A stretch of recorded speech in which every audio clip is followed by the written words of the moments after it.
Hi everybody, Mr. Driver here.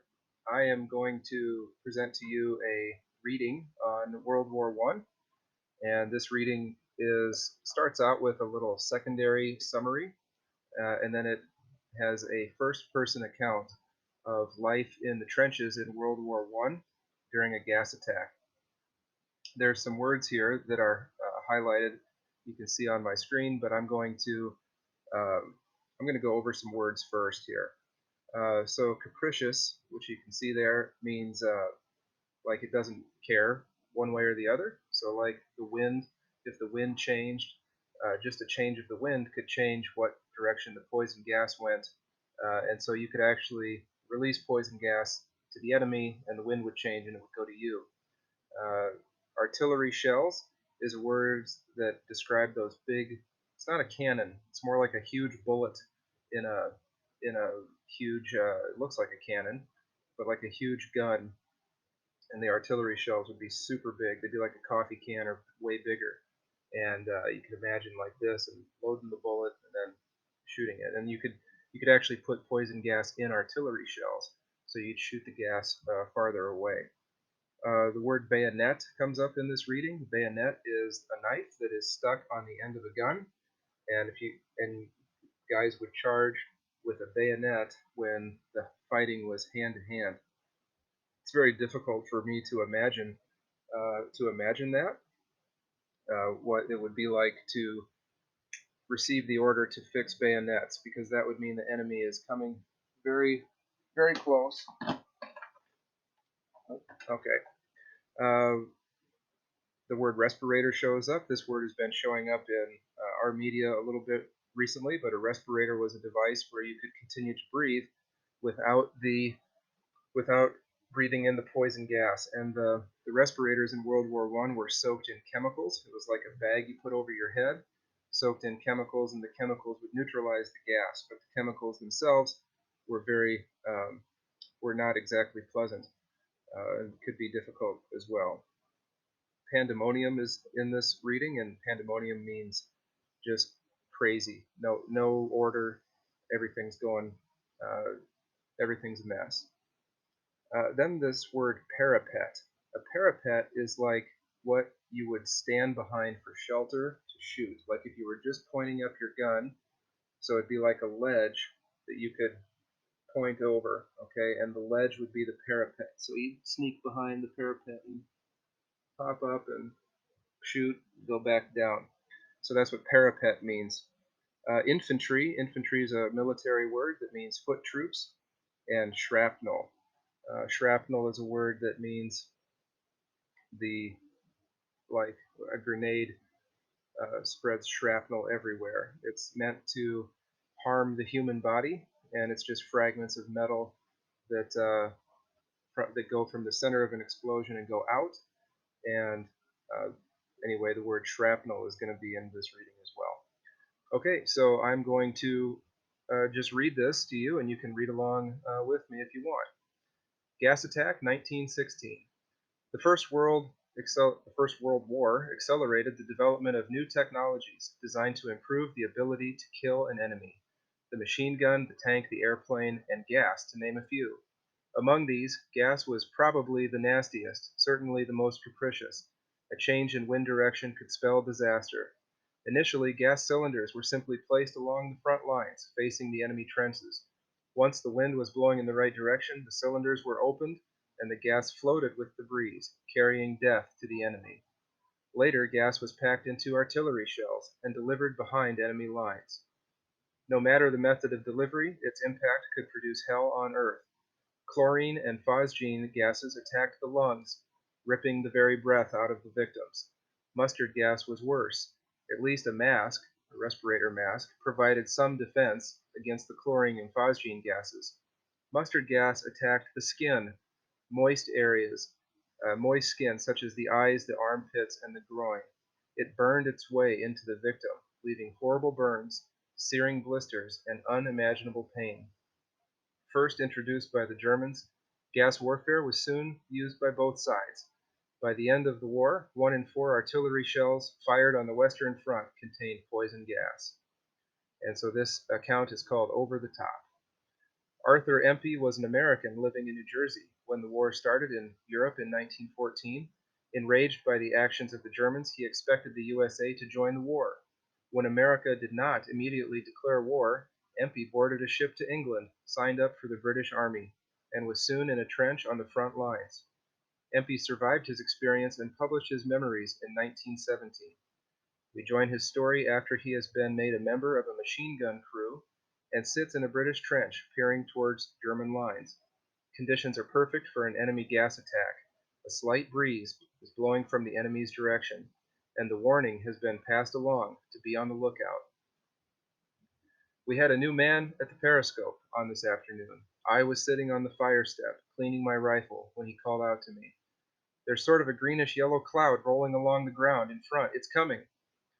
But I waited no more, grabbing my bayonet which was detached from the rifle. I gave the alarm by banging an empty metal bucket which was hanging near the periscope.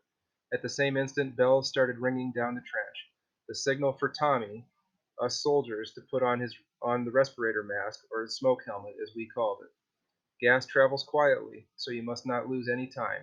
You generally have about 18 or 20 seconds in which to adjust your gas helmet. A gas helmet is made of cloth soaked in chemicals. There are two windows or glass eyes in it through which you can see. Inside there's a rubber-covered tube which goes in the mouth. You breathe through your nose. The gas passing through the cloth helmet is neutralized by the actions of the chemicals. The used air is exhaled through the tube in the mouth, this tube being so constructed that it prevents the inhaling of the outside air or gas. One helmet is good for 5 hours of the strongest gas. Each Tommy, or English soldier, carries two of them slung around his shoulder in a waterproof canvas bag. He must wear this bag at all times, even while sleeping. To change a defective helmet, you take out the new one, hold your breath, put the old one off, placing the new one over your head, tucking in the loose ends under the collar of your tunic.